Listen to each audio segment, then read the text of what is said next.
બોર્ડની પરીક્ષાના પહેલા દિવસે સાબરકાંઠામાં હાઈટેક ચોરીનો કિસ્સો સામે આવ્યો છે। સાબરકાંઠામાં તલોદની સીડી પટેલ હાઈસ્કૂલમાં પરીક્ષા દરમિયાન તપાસ કરતા હાઈટેક ચોરી પકડાઈ છે। ધોરણ 12 વિજ્ઞાન પ્રવાહની પરીક્ષામાં વિદ્યાર્થી ડિજિટલ ઘડિયાળથી ચોરી કરતા ઝડપાયો છે। સ્માર્ટ વોચમાંથી ફિઝિક્સના ચેપ્ટર મળ્યા છે અને સ્ક્વોડ દ્વારા આ વિદ્યાર્થી સામે કોપી કેસ પણ દાખલ કરવામાં આવ્યો છે।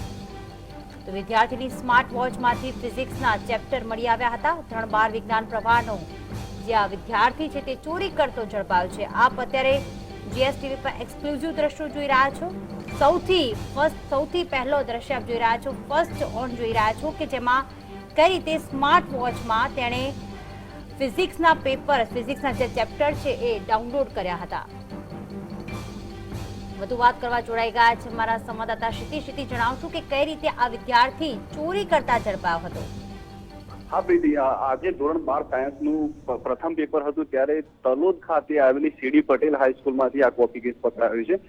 સુપરવિઝન દરમિયાન અંદર મોબાઈલ પરીક્ષાર્થીને અંદર મોબાઈલ લઈ જવાની છૂટ નથી હોતી, પરંતુ આ વિદ્યાર્થી ડિજિટલ વોચ હાથ ઉપર પહેરીને અંદર બેઠો હતો। ચાલુ પેપર દરમિયાન અડધા કલાકનો સમય વીત્યો ત્યારે સુપરવાઇઝરના ધ્યાન ઉપર આવ્યો હતો। તો એ પેપર ઘડિયાળની તલાશી લેતા અંદરથી પીડીએફ ફાઇલો ફિઝિક્સના પેપરના ટોટલી ચેપ્ટર એ ઘડિયાળની અંદર સ્ટોર કરેલા હતા અને એ વિદ્યાર્થી સ્ક્રીન ઝૂમ કરીને અંદરથી પેપરના પ્રશ્નોના જવાબ લખી રહ્યો હતો। ત્યારે આ ધ્યાન ઉપર આવતા ત્યાં સ્થળ સંચાલકોએ એની ઘડિયાળ લઈ લીધી હતી અને એની સામે કોપી કેસનો ગુનો દાખલ કર્યો છે। આભાર ક્ષિતિજ સમગ્ર વિગતો બદલ।